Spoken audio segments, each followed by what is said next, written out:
Welcome to the EMT Pro podcast, where we deliver relevant EMS content from the field and the classroom. Each episode of this podcast can get you 1 full hour of CE through our partner, emt-ce.com, so head over there for more information. I'm your host, Steve Williams, and with me is Dan and Holly. Guys, it's been a little while, but good to have you back. It's great to be here, It's good to be back. And you know, I was actually thinking, I'm still kind of coming down from the All About Dan episode, you know? It was a big celebration. So memorable. It was an amazing day. It was. And I appreciate that.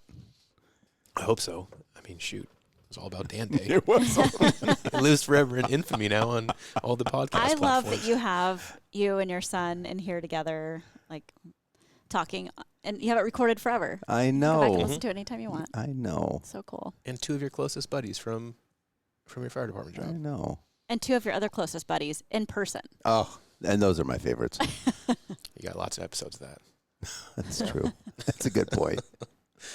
Well, today we're going to do something completely different than All About Dan. We're going to do my craziest OB call. And I think we each have some scenarios to draw from. And I think we'll do it like we've done in the past, though. Like, you guys ask, if I'm given the scenario, you guys ask questions and I'll give it to you. And then we can talk about lessons learned and different hurdles we had to overcome at the end. That sound good? Sounds perfect. All right. You want me to go first, Dan, or you want to go first? Oh, it's up to you, sir. You are in charge. You are an officer. Steve, you go first. Dan, thank you, Holly. But someone takes charge finally. Thank you, Holly. My wife's not here. It's got to be Holly. I'm not an officer, but I can pretend I am one. Okay. This is a call that I had on my internship. So this was 15 years ago. Okay. I'm in Austin, Texas. Uh-huh. Shout out to Charlie and Frank, the 2 best preceptors I could have ever asked Charlie and We Frank. gotta have Charlie and Amazing. Frank on here. They would be amazing hosts, or guests, I should say. They would kill it. Really, really good dudes. So 2-person medic crew down there in Austin, and then myself, and we were at a very interesting schedule. So they would work, and I might get the days wrong, but like a Tuesday, Wednesday, Thursday. Okay. 12 hours? 124 followed by 2 12s. Okay. Got it. And so the 12s were at night, 7P to 7A. Okay. And so they would do a 24 on Tuesday, 7P to 7A on Wednesday, Uh-huh. Wednesday, Thursday, and then on Thursday, 7P to 7A, get off of work on Friday morning. And they would go back till Tuesday. Wow. Pretty that's- amazing schedule. That's not bad. Yeah. But I would assume in that environment, you're up. Well, the 24-hour shift was cush. Like, maybe you run 2 calls in that time frame. What? In a very, very affluent area of Austin. Okay. You're stationed with an engine from Austin Fire. Just a really cool scenario. Like, really great people to be around. Uh-huh. Low-key, low-stress day. Now, the 12-hour shifts, you didn't stop running. I mean, in 12 hours, you're running minimum 10 to 15 calls. Okay. And you're in one of the most crime-ridden parts of the Right. city. This must have been back in paper charting days. It actually was. Yes. Yeah. And when I got there, they had previously just tried a EHR system that they didn't like, and they went away from it. So we were paper charting at that time. So Just a quick question for you. So, EMS response, do you get engine company? yeah, good question. So they were doing, at that time, the Alpha Bravo, Charlie Delta Echo acuity levels. And so Alpha being the lowest acuity, Echo being send everybody. Okay. And we routinely went on calls with Austin Fire. They were our QRT. And then the EMS portion divvies up the city into, I think, 3 divisions. And so on the more critical calls, you would see your division supervisor show up in an SUV. So very common to see 1 or 2 cop rigs, an engine company or 2, your ambulance, and your supervisor on a more critical call. Okay. That's if the dispatch information had all that, right? Right. Of course.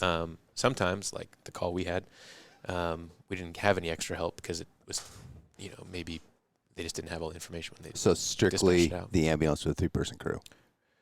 Yeah, 2-person and me, right? I Right. can't really call it a 3-person. 2.5. crew. Yeah, 2.5. But you were 5-star, so that does. I was in a 5-star program, so maybe 2 3/4. Okay. So we had we're tapped out to a group home. It's an adult foster care situation. There was probably a dozen residents at the facility. It was in a neighborhood that they had converted into a group home, and so pretty big house, ranch style home.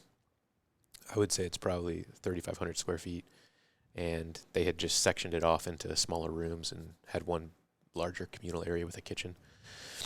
So we're sent there for a abdominal pain call, and then as one of my preceptors is reading the CAD, they're talking about the patient being pregnant, and so they didn't have a whole lot of information about the call, and we figured out why after we were on scene. But Can I ask you a question? Yeah. When I hear adult foster care home, I think of like elderly people that aren't in a nursing home, but they're in this house setting. Yeah, but this was like you're talking about more of a group home for like younger adults that maybe had correct. housing issues or maybe mental health issues. Yeah, so it was a group home for adults with special needs. Got it. Okay. And I would say they range from 30 to 65 in that Okay. home.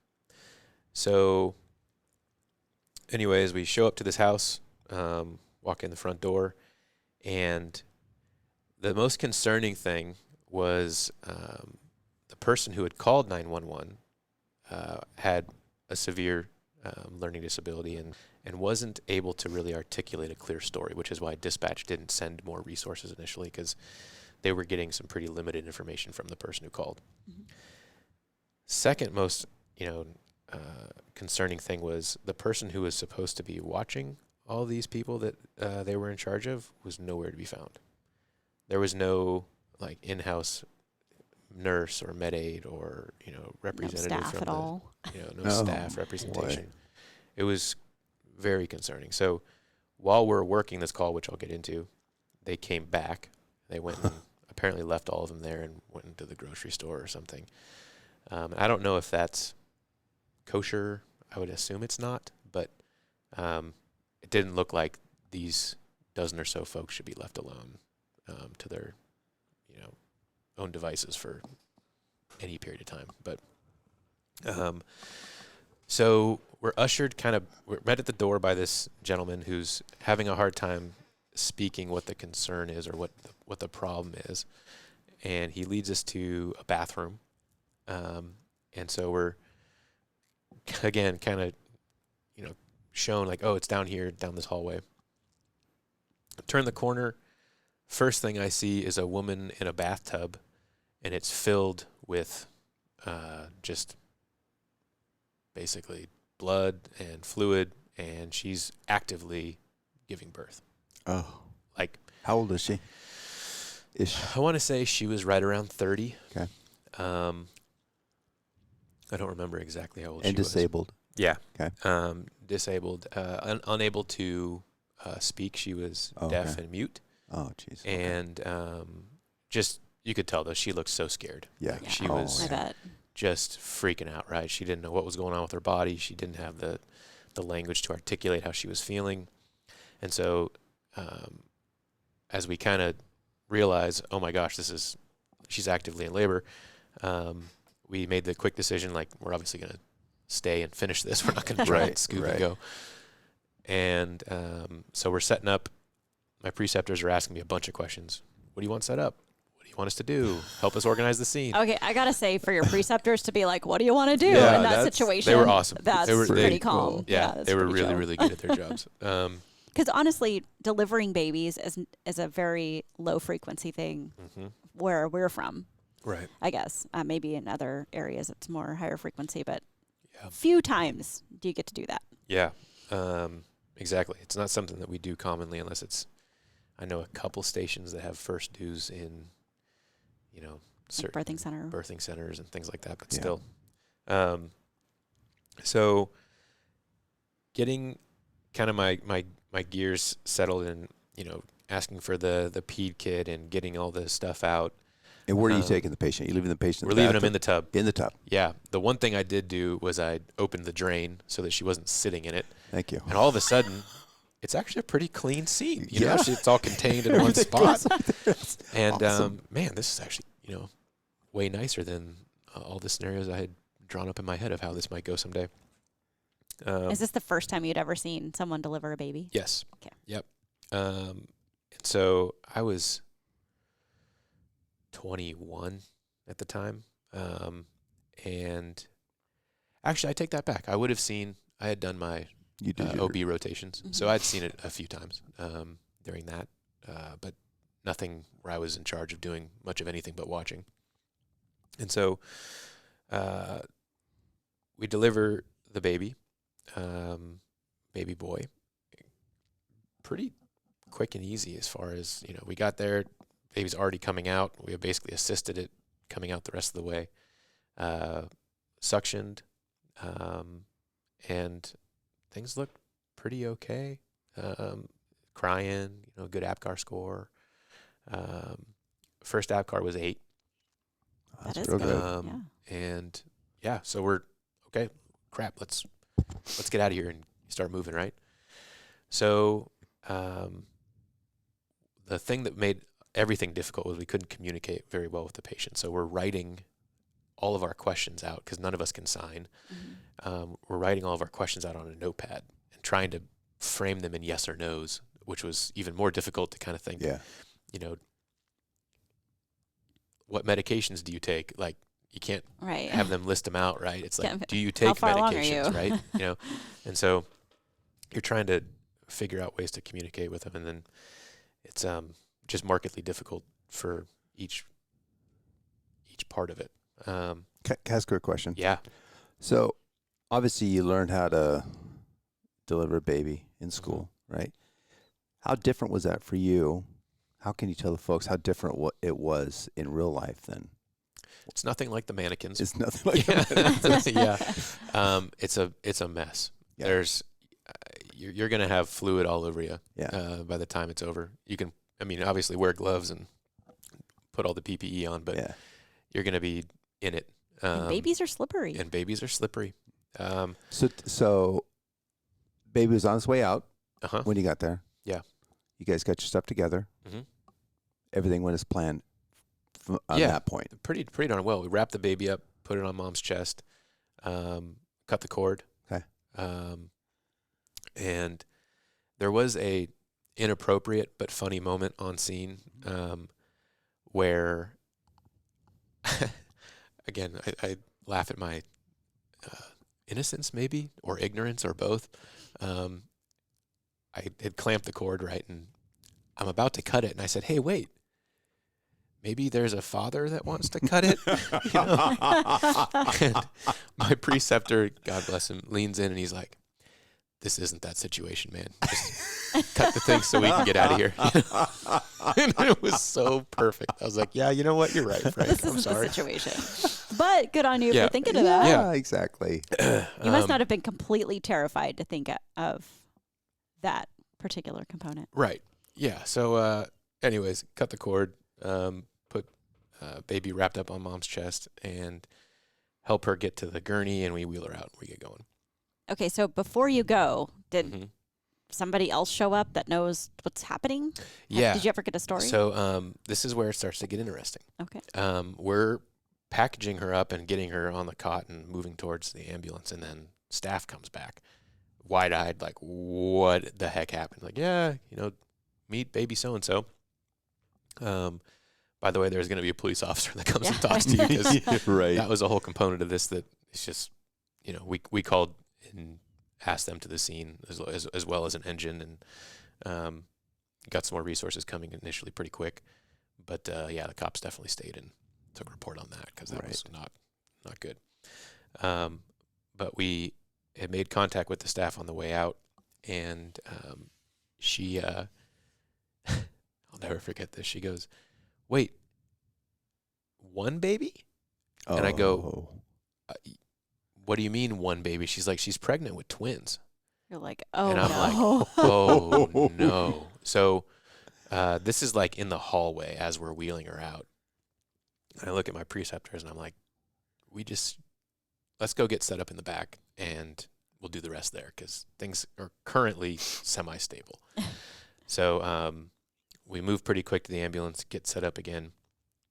And I'm trying to write questions out like, 2 babies? And she nods her head, yes, twins. And I'm like, oh my gosh. So we're setting up again for another delivery, get a whole new setup in the back of the ambulance put together. And I'm looking at her and I'm like, I don't think there's another baby in there. I mean, my limited education, I could be way off. Right. Man, everything looks like it is starting to shrink appropriately and doing the fundal massage and like all that stuff. Like it's looking like that's what we should be doing right now versus, Getting ready to deliver. Another one. She's not And the having baby looks contractions normal anymore. sized. Yeah, healthy baby and everything. So, again, this was another moment between me and my preceptors, but, what does the book say? Insert 2 gloved fingers and, notice the presence of another child. And I did that, and I was like, there's no other baby in here, man. I don't know what to tell you. So I looked at placenta Charlie. was still inside. Yes. Okay. So I look at my preceptor. I'm like, I think this is a single baby situation here, man. I don't think we have a second child in there. And he's like, okay, well, let me check. And so he checks, and he's like, so we're asking more questions, right? We're writing more notes on this notepad, and I'm asking her about prenatal care. I'm asking her about ultrasounds, and trying to frame it again in yes or no questions because she can't even really write very well. Come to find out, what we pieced together between her house and the hospital was that she believed she had twins. Oh. She wanted twins. Uh-huh. But she only had one. And so once we kind of wrapped our brain around that, it was like, oh, okay. Right. Well, and we're also dealing with someone who's, cognitively impaired. And yeah. So it was a roller coaster of emotions. I bet. What do you mean 2? Yeah. 2? I mean, it's a good point. I mean, we assume there's always just one in there, right? Yeah. We close up shop, we're ready to go, we're telling stories, smoking cigars, and then all of a sudden another baby's going to pop out. Yeah. So That's a really good point, too, is when you get them on the gurney and you get them in the ambulance, it's kind of natural for us to, like, tuck everything in and thumbs up. Right. We got to continually reassess. Yeah. You're still doing the fundal massage. Mm-hmm. How long was your transport from the house to the hospital? It was decent. It was like 25 minutes. Yeah. Oh, wow. And you went code 1? Oh, no. Okay. Yeah, no. I mean, I'm just asking. Initially, yeah. No, we went code 3 because we were all still pretty hyped up, and we thought there was a second baby in there. Right? And so we started to piece it together, and we were about 5 minutes out when we realized, okay, hang on, I think we can chill out a bit. Yeah. But I think I was telling you guys earlier today, like I think with all these calls, for the most part, mom does all the work, and we're there to support and check vitals and make sure that everybody's doing okay. But they're a lot scarier in your brains than they are actually when they happen. Yeah. Because it's happened millions of times. Happens every day. Millions of years, right? Yeah. Yeah. I feel like my initial paramedic education on babies and what to do and deliver. I mean, this is before NRP. Right. We had PALS, which doesn't really apply yet. Right. Mm-hmm. And just, our basic knowledge. And then over the years, being in the more I learn, the more I'm like, how did I not know that to start with, and how lucky have we been so far? Yeah. Because it is kind of minimal at first. Right. I know I'm talking about 20 years ago, so I'm sure it's different now, but got to trust the process. Mm-hmm. Mm-hmm. How was your confidence after that? I definitely gained some confidence after that call. Since then, I've only had 3 others in the field in 15 years. 3 total, so 2 others. But I also, I don't know. I show up going, okay, I know I know generally what I can do and what I can't do. And, if you see a head coming out of that thing, like you're good to go, man. Yeah. It's positioned correctly. Obviously cords can still be a problem as they're coming out, but dude, the moms do all the work. They do all the work. And so just for our folks here, just so that they know, this is, I got caught up on one early on where I didn't have everything prepared. It's all one thing to try to get the baby out and all that stuff, but you got to have the resuscitation team all set up and ready to go for when that baby comes out blue, that you're not playing catch up. Mm-hmm. I will say, my preceptors had our ped kit opened and ready to go, which included all of our resuscitation stuff, but that wasn't even on my brain. I was so concerned with baby coming out and making sure baby's okay. Yeah. That, having that advanced, knowledge and skill of, okay, I need to be thinking 2 or 3 steps ahead. Yeah. And have a contingency plan. That wasn't there. Nope, was not on my radar. At my previous job as the training coordinator, we did a lot of work. We would have our skills days twice a year, and so we did a lot of work around. We always had an OB scenario, and one of the OB nurses that helped us run the sim lab, she'd been an OB nurse for like 30 years, and so it was really fun to talk to her about reality versus the panic in our brains when we think about a cord wrapped around a baby's neck. Right. Like, what do you do? And right. One thing she told me was that if the cord is long enough to wrap around the baby's neck, that it's probably fine. Mm-hmm. She said in her 30 years, there's been like 2 times or 3 times, I can't remember, that they actually had to cut the cord instead of just sort of like moving it to the side. Yeah, or like put your hands around the cord and loosen it up a little bit, because there's usually enough to slip it back over their head. But she did say that babies that are really active in utero, they grow longer cords so they can do their flips and tricks. So it's actually there's actually quite a bit of slack as they're coming out. So you don't have to panic if there's a cord around you don't have to cut it right away. There's usually a little bit of space to slip it back over their head, which I thought was pretty awesome, because that was always one of my worst fears. Yeah, totally. Just so we can touch on the correct terminology, nuchal cord is, when the umbilical cord becomes wrapped around their neck in utero. But yeah, we don't really do a good job in education of pairing book knowledge with field knowledge and knowing that both have their place and they're both relevant and good, but you can't necessarily just rely on one 100% of the time. Oh, no, not at all. And so you need a good mixture of both, which... and OB is probably, I'm going to guess, is probably EMS providers' least amount of calls, probably that surrounds the least amount of knowledge that they have, certainly life experience. So if you out there know any good OB nurses, pick their brains so you don't have to panic in those situations. Mm-hmm. Absolutely. Well, that was my craziest OB call. I've had a couple other ones. One of my really close buddies, Corey, and I, this was actually the next summer from the call I just talked about. One summer later, we're called to I was on probation at this point, and we get called out to a delivery in progress, like 2 blocks from our station. And so when we got there, Corey walks in ahead of me. I'll never forget. I'm the probie, right? So I'm just packing all the gear like a pack mule. Yep. And especially on a peds call, right? You've got an extra kid or 2 with that. And he's 10 strides ahead of me.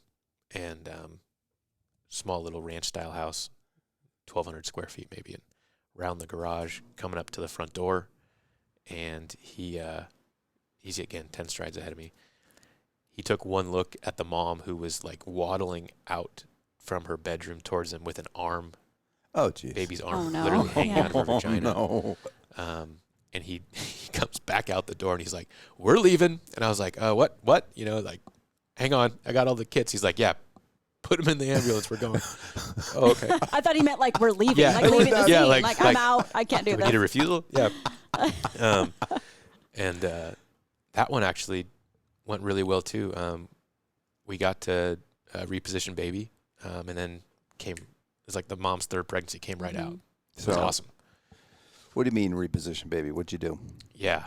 So I don't know if we did it the right way. I'm sure there's OB docs and nurses that are, you know, would just cringe at whatever we did. But we had a midwife with us that was in the house during the delivery, which she was not as good at her job as you would hope or want her to be. Yeah. And unfortunately, we do have, and she's like the one person in our system that people know by name because The midwife. Oh, yeah, no. Yeah. things just go wrong Yep.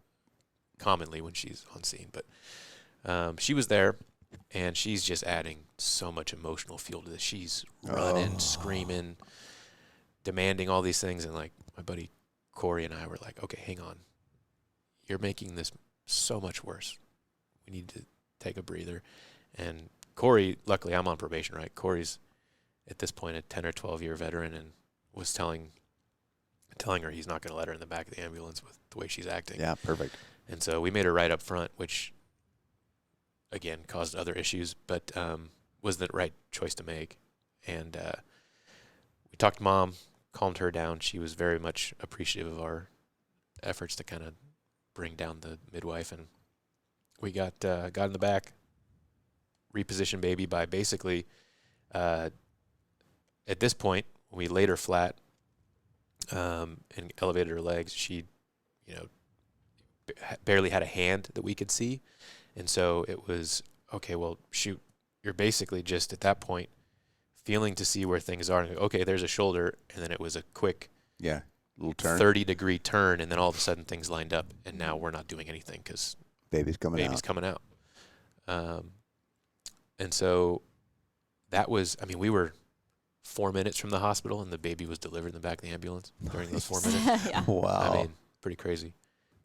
But like you were saying, Holly, you said McRoberts. And just to go over that with our folks, the McRoberts maneuver is when you flex the thighs tightly towards the abdomen and then shift the hips away from the body, which helps open up the pelvis.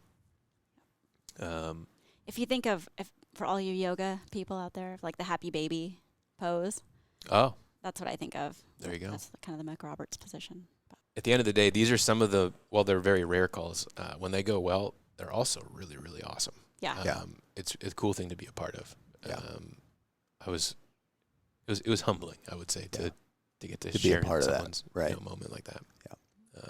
I always make a request. I've done it 3 times, but hasn't taken yet, especially with 2 girls. But 1 boy, 2 girls have delivered over the years, and I always request their name to be Steve, but it just doesn't happen. That didn't I even happen, give huh? them a bear with the name Steve on it, and Too bad it's not the 1970s. yeah, it's a good name back about 50 years ago. Stephen Daniel. There you go. Oh man, yeah, it just hasn't taken yet, but Nope. maybe someday it'll come back to popularity. Are you ready for your scenario? Sure. I've been fortunate enough to deliver quite a few babies, working in a low economic area here in the Pacific Northwest. But this didn't happen here.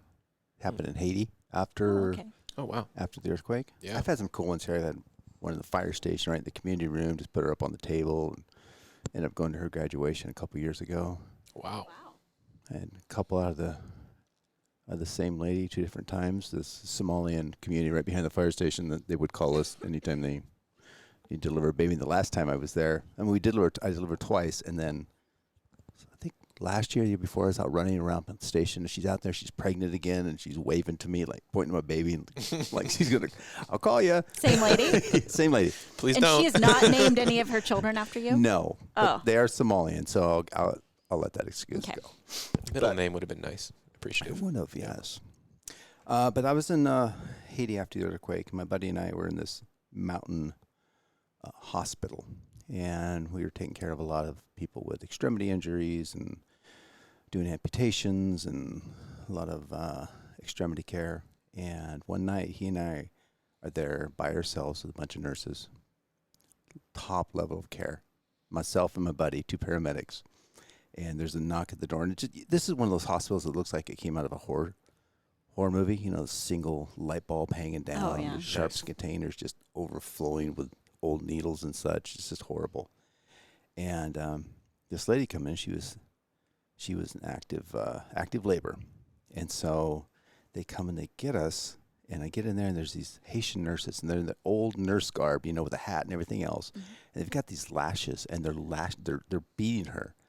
She's on the table, her legs are spread, and she's yelling, and they're beating her in this little room. For what purpose? What is the... is that what they...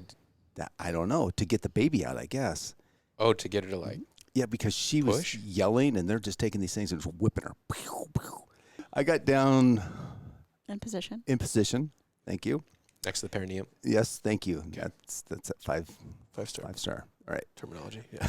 And I look, and I can see the head's getting ready to come out. And so I'm looking over. I turn over here to make sure I got all my stuff. You know, BVM. Nope, don't have that because we don't have that here in Haiti. No oxygen. Nope. I have this old knife. That's all this laid out is this old knife, and it wasn't even a medical knife. It was came from the kitchen knife. Oh, like a butter knife. Yeah. And there's no clamp. There's nothing. And I look back, and they're whipping her. I say, stop. And just as I say stop, she shoots that thing out like a mortar. And it comes up, and I grab it, and it's kind of going like this, like a bad football game because it's all slippery and such. And it's blue. You know, it's a Haitian baby that's blue, which is not a good sign. And I have nothing to do here, right? And, I mean, it just shot up so hard. And so I caught it, I laid it down, and I was able to open the airway, and baby started breathing decently. Thank goodness. This one of the nurses comes over with this homemade contraption to suck the nose and the mouth, and so I take it and I do it. Baby starts coughing, starts waking up, everything's good. Then I look up at mom, and mom is gushing blood because it ripped her from her vagina down to her rectum, and it was just open, just wide open. Oh, man. And so we get baby stabilized, use my sweet little butter knife to cut the cord. What did you tie it off with a shoelace or something? We had not dental floss, but something similar to dental floss is what they had. And so we were able to use that. And baby's good. So we hand baby off to the nurse. Now I'm trying to pack this wound that's just gushing blood. And so we're stuffing it, and holding direct pressure. And which is hard because you have to eventually, now you've still got to deliver the placenta. And, right. And I mean, we're just trying to stop this bleeding. And we take her, and there's this old makeshift ER or OR there. And my buddy and I take her there, and we have one nurse that speaks a little bit of English. We're able to find sutures. I call my buddy on the phone for a little bit of suturing class over the phone, here in the United States. And because I knew we had an OB coming in the next day, and I just trying to get it done. And I didn't want to be responsible for sewing up something that's going to have my work there for a long, long time. Right? Oh, man. I can't even draw a stick figure. Can you imagine me with my shaky old hands? Just and so we finally get it to stop a little bit, and we were able to get, the way they do blood transfusions there is they have to have a family member do it, and then they charge the family member for their blood. It's just it's a weird political. Is it a religious reason? No, just cultural. Okay. Just financial. Yeah. They probably don't have a blood bank. Right, no blood bank. So, Gotcha. So we were able to get blood. Do they? This is beside the point, but did they type and cross it first, or? I know I didn't. Yeah. I mean, that's just hoping that they've got the same blood type. Yeah, fingers crossed. Yeah. What can go wrong? What could go wrong? And so we get her to the OR, start IV antibiotics, and we're looking to see, we're getting all our stuff, sutures ready to go. So you had IVs? We were able to do an IV. Okay. I mean, it's all old stuff that's been shipped down there for the earthquake. Yeah. In my foot. And so I was able to pack it enough to stop the bleed, to wait for the guy to come in the next day to do a nice fancy suture job. Jeez. And she was so mean. I bet she was. The patient was so mean. Well, if I'd been lashed and I didn't ripped lash open, her. I'd She be just got mean. smacked. Yeah. I didn't lash her. I know. And then you're packing who knows what. Lots. Yeah. Bed sheets. I can Seemed only like- imagine how painful Oh, gosh. And then having that whole to wait. experience was. Yeah. Goodness gracious. You guys Yeah. obviously didn't have anything for pain management, I'm guessing. Oh, we had a lot of pain management. Did you? Really? Oh, yeah. Nice. That's one thing we did have. Oh, They would good. send boxes of fentanyl down there. Really? Unregulated. Oh, yeah. Wow. You just Okay. walk there. I mean, bottles like this. Wow. Yeah. Jeez. So, yeah, that's mine. I mean, no offense, Daniel, but I don't even know that mine's on par, like remotely close. Well, what do you mean? I mean, my story doesn't even hold a candle to that. Oh, No, that's a good one. That was an amazing story. Were you down there after after the earthquake. After the earthquake? Okay. Mm. How long were you guys down there? 3 weeks. Wow. Just a long 3 weeks. It was awesome, though. My buddy had, we had these two girls that were going to lose their legs, and we had to get them to San Antonio to get orthopedic work done. And Mhm. so Bill Clinton and George Bush were down there. And so we were trying to get on their plane to get these girls up, and my buddy had didn't have the best police record, Mm-hmm. and so we were denied. So, but we were able to get, on a Pilatus that took us to San Antonio with these two girls, and a lot of bribery and everything else to. It's a lot Wow. of fuel That stops. was my way to get home. It was a lot of fuel stops. Dang. Wow. Yeah, it was a good rig, good trip. That's amazing. That's an amazing story, Dan. Thank you, sir. Good work. Oh, thank you. Have you ever kept in contact with any of those people? The From Haiti? girls that I, Help get to San Antonio? yeah, Nice. they're still in San Antonio. Very Their cool. mom was able to come up, so it was good. Awesome. Awesome. Save their legs. Very cool. Yeah.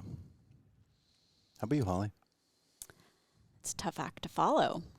I mean, I'm glad Dan didn't go first. Then I would have felt Well, really you got to remember, self-conscious. I am, 30 years into this, and the first one in the queue to die. So, Maybe. I don't know.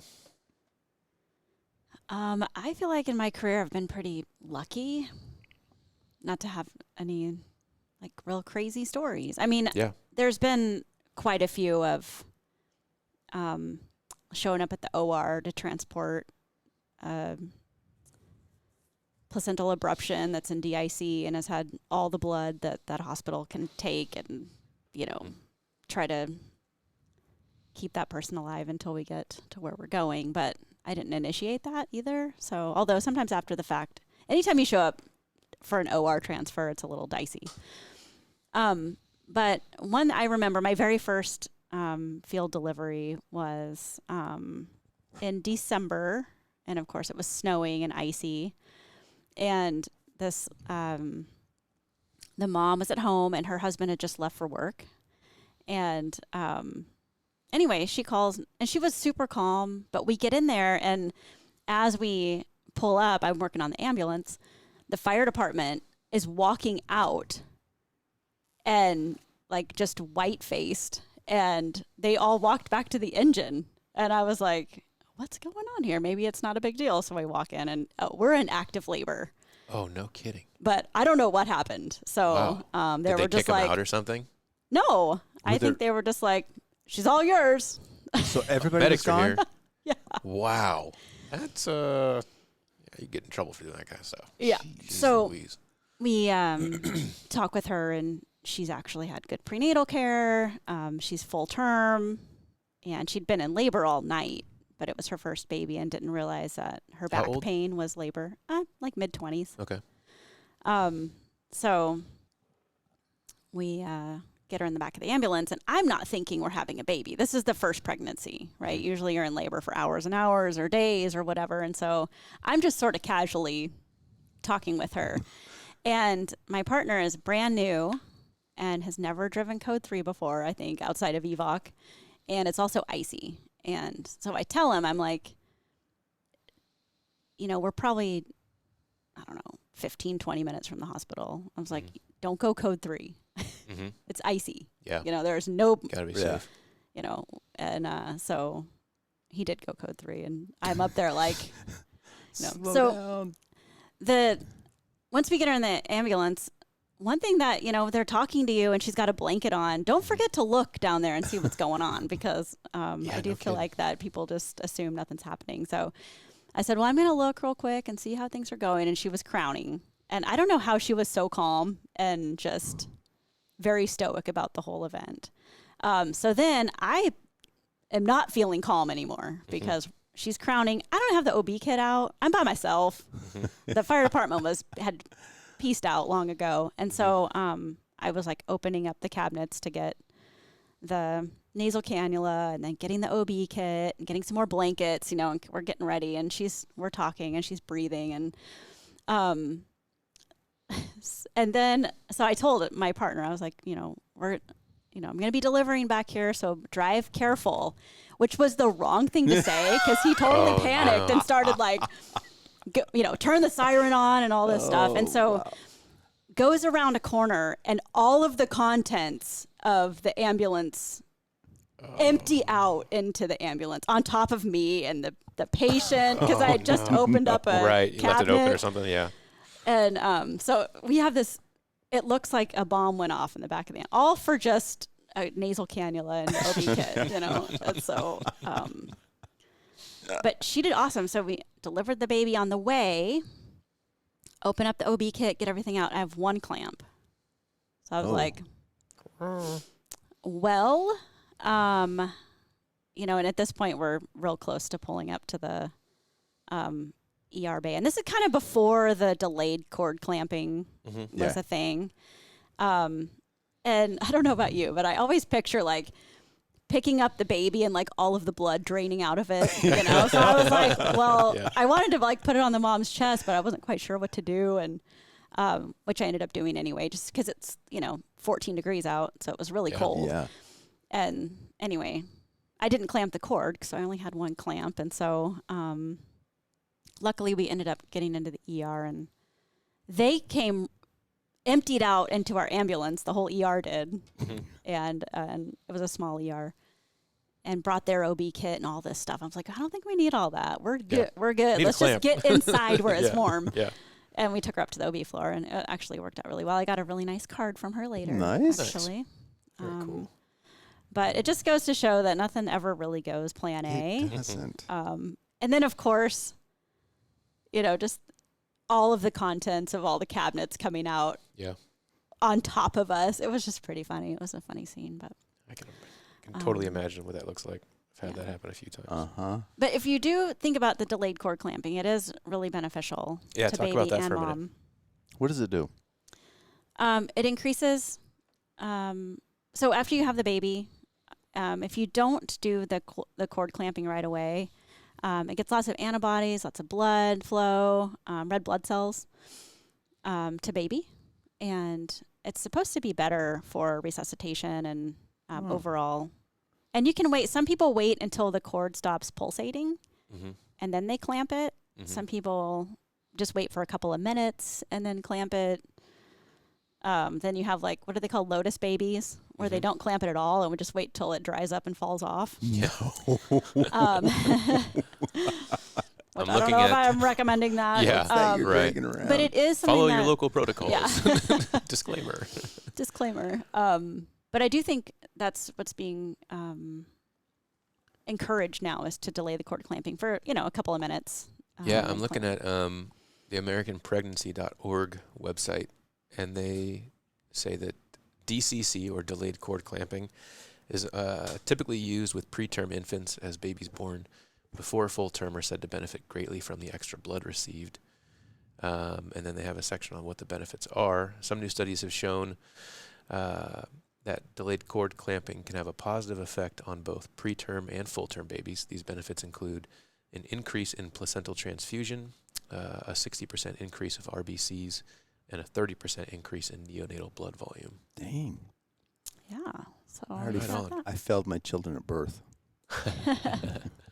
But one other thing you mentioned was placental abruption, and I think just because we have the opportunity to review what that is with folks who may not have heard it for a while or don't have the clearest idea of what it is, it's a big deal.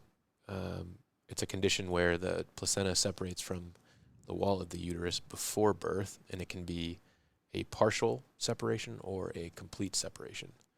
And then obviously the downstream effects of that are, baby doesn't get the oxygen and nutrients it needs, so it's bad for mom, bad for baby, and we want to hopefully never experience it. That is a true medical emergency. Yeah, absolutely.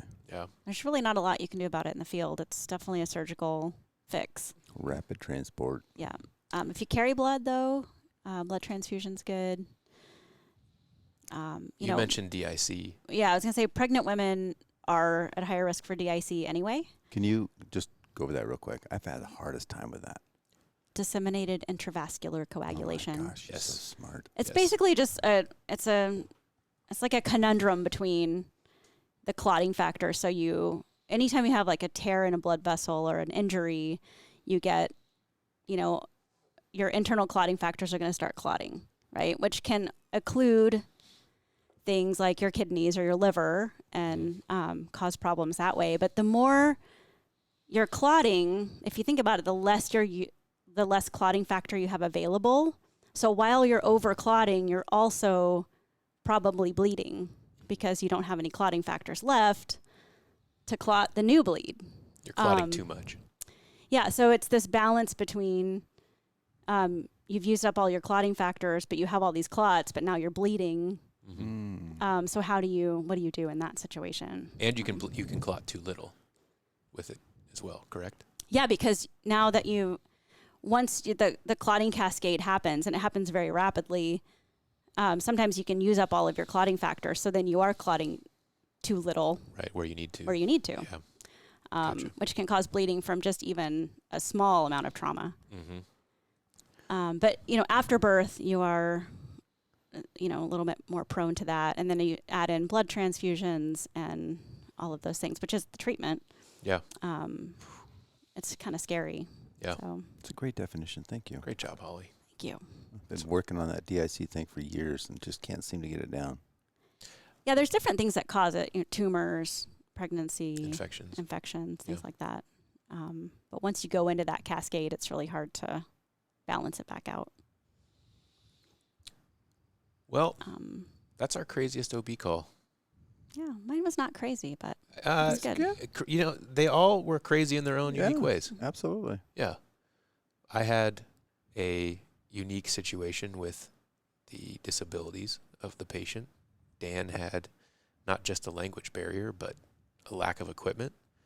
And Holly had a crazy weather situation that caused a storm of issues with the transport. So Sounds like an amazing fire department, too. Amazing. Yeesh, yeah. Man. One good thing look for about them. being the baby being cold, and you can take this part out, but Yeah. did you know that when you put a baby on the mom's chest, that she will actually start to produce oxytocin, yes, but also her body will increase or decrease depending on what temperature the baby needs. Really? That's like cool. if the baby needs warmth, she'll increase her body temperature. Uh-huh. So maybe her temperature might go up to 99 or 100 when she's really just trying to keep baby warm. That's awesome. Isn't that Did interesting? not know that. Humans are so cool. You're so amazing. Yeah. And so horrible at the same time. Yeah. Right. Well, great job. I think that's a really educational thing for our listeners. So I'm excited to get this episode out. Let's leave it there, and then I think on our next episode we've got Dr. Selbach coming in to discuss some more cases. So I like it. it'll be fun. I love case review. Yeah, it's always fun. As long as it's not mine. Yeah. Exactly. All right, we'll leave it there. Thanks for joining us, and we'll catch you guys on the next one. See ya.